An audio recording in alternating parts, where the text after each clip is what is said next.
آپ لوگوں کو بارہا یہ سین دیکھنے کا اتفاق ہوا ہوگا کہ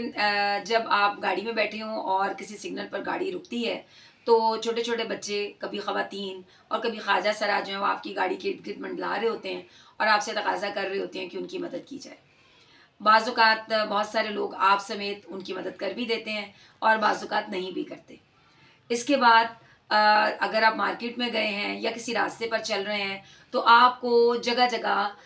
کبھی بزرگ حضرات بھی نظر آئیں گے کہ جن کو دیکھ کر واقعی یہ لگتا ہے کہ بہت مجبور ہوں گے، جو کہ اس عمر میں ان کا کوئی والی وارث نہیں ہے، تو شاید انہیں اس لیے جو ہے وہ بھیک مانگنے کی ضرورت پڑ گئی ہے۔ تو ان کی جو امداد جو ہے وہ کرنے کو دل بھی چاہتا ہے اور لوگ کرتے بھی ہیں۔ لیکن کیا کیا جائے ان لوگوں کا کہ جو کہ صحت مند ہوتے ہوئے بھی صرف ہاتھ پھیلا کر کھڑے ہو جاتے ہیں، اور ان کا کیا ہوتا ہے ایک ڈائلاگ کہ جی مجھے کھانا کھانا ہے، مجھے ناشتہ کرنا ہے، میرے گھر میں فلاں بیمار ہے تو اس سے میری مدد کیجیے۔ اور میرے سمیت بہت سارے دوسرے لوگوں کے ذہن میں بھی یہ خیال آتا ہے کہ یہ ہٹا کٹا آدمی ہے، تو یہ سارا دن اگر بھیک مانگ کر صرف یہ کہتا رہے گا، گزارا کرتا رہے گا کہ میرے گھر میں بیمار ہے کوئی تو مجھے مدد چاہیے، تو یہ جا کر مزدوری کیوں نہیں کرتا؟ اور یہ کب تک جو ہے اور کتنے پیسے جمع کر لے گا اس علاج کے لیے جس کی کہ یہ یہاں پر دعائی دے رہا ہے؟ اس کے علاوہ ایک نیا ٹرینڈ جو کہ دیکھنے میں آیا ہے کہ بہت ساری خواتین جو ہیں وہ آپ کو مختلف چوراہوں پر، کبھی کسی برج پر، کبھی کسی راستے پر تھوڑے تھوڑے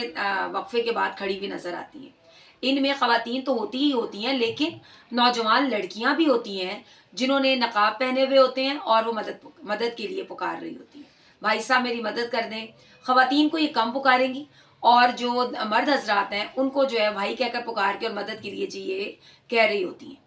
کئی دفعہ جو ہے ان لوگوں کو یہ بھی کہا جاتا ہے کہ آئے آپ کو ہم کام دلوا دیتے ہیں، لیکن یہ وہاں سے رفو چکر ہو جاتی ہیں۔ پھر انہوں نے بچے جو ہے، یہ تو آپ کو پتا ہے بچے گود میں اٹھائے ہوتے ہیں بہت ساری خواتین میں، اور کبھی یہ کہہ رہی ہوتی ہیں کہ ان کے دودھ کے لیے پیسے چاہیے، کبھی کہتی ہیں جی میرا بچہ بیمار ہے، اور یہ تو اب عام سی بات بن گئی ہے۔ اور آپ سمیت جو ہے وہ بہت سارے دوسرے لوگوں کو بھی یہ پتا ہے کہ عام طور پر یہ ان کے اپنے بچے بھی نہیں ہوتے، اور اگر ہوتے ہیں تو انہوں نے اسے جو چھوٹے بچے ہوتے ہیں شیر خوار، ان کو نیند کی کوئی نہ کوئی دوائی پلائی ہوتی ہے، کیونکہ اتنے شور شرابے میں، ان کے اتنے چیخو پکار میں بچہ جب وہ نیند سے نہ تو اٹھتا ہے، نہ ہی وہ کبھی روتا ہوا نظر آتا ہے۔ تو جو کہتے ہیں ضرورت جو ہے وہ اس بات کی ہے کہ ان لوگوں کو حتی الامکان ڈسکریج کیا جائے، کیونکہ حکومت تو جب انسداد گداگری مہم چلاتی ہے تو اس کی تو کوشش یہ ہوتی ہے کہ ان گداگروں کو اٹھایا جائے اور ان کو کسی ادارے میں لے کے جایا جائے، کچھ ان کو سکھایا جائے، کچھ ان کی کاؤنسلنگ کی جائے۔ لیکن اصل میں اب یہ جو گداگر ہیں، جو بھیک مانگنے والے ہیں، ان لوگوں نے اس کو 9 to 5 جو ہے نا وہ نوکری بنا لی ہے، اور اس میں بھی ان کی شفٹیں ہیں، کیونکہ اگر آپ کو ایک ہی راستے سے بہت دفعہ گزرنے کا اگر اتفاق ہوتا ہو، روزانہ اگر آپ کا ایک ہی راستہ ہو، تو آپ کو دیکھنے کو یہ ملے گا کہ اس راستے پر بیٹھنے والے صبح کے فقیر کوئی اور ہوں گے، دوپہر کے کوئی اور ہوں گے، اور شام کے کوئی اور ہوں گے۔ کیونکہ یہ بات جو ہے یہ اب کھل چکی ہے کہ یہ لوگ جو ہے انہوں نے اپنی دہاڑیاں لگانے کے لیے اپنے پوائنٹس بنائے ہوئے ہوتے ہیں کہ اس وقت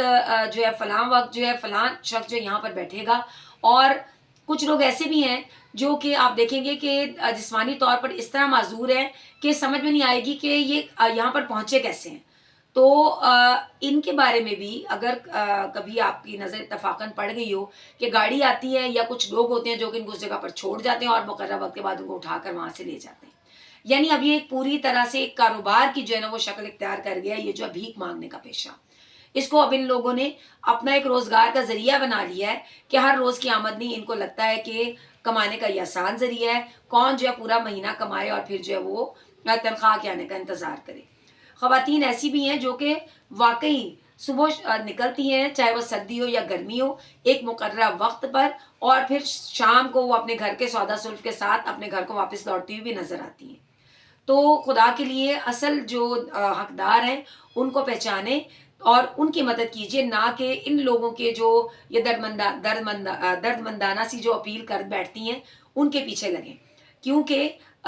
جب آپ کے پاس دیکھنے والی آنکھ ہوتی ہے تو آپ کو بڑی آسانی سے پتہ چل جاتا ہے کہ کون سا اصل ضرورت مند ہے اور کون سا صرف جو ہے بھیک مانگ رہا ہے، صرف اپنی روزمرہ کی ضروریات پوری کرنے کے لیے عادتاً۔ تو ایسے لوگوں پر نظر رکھیے جو کہ حقداروں کا حق مار رہے ہیں، اور حقدار کو بھیک دیجیے، کیونکہ ہمارے دین میں بھی ہے کہ بھیک مانگنا جو ہے وہ کام کرنا جو بھیک مانگنے سے کئی درجہ بہتر ہے، کیونکہ روز قیامت بھیک مانگنے والا جو ہے اس کے ماتھے پر داغ ہوگا بھیک مانگنے والے کا. تو بھیک مانگنے سے جو ہے اگر وہ لوگ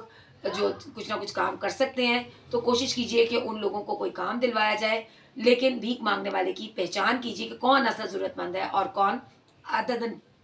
اور کون جو ہے وہ عادتاً بھیک مانگ رہا ہے.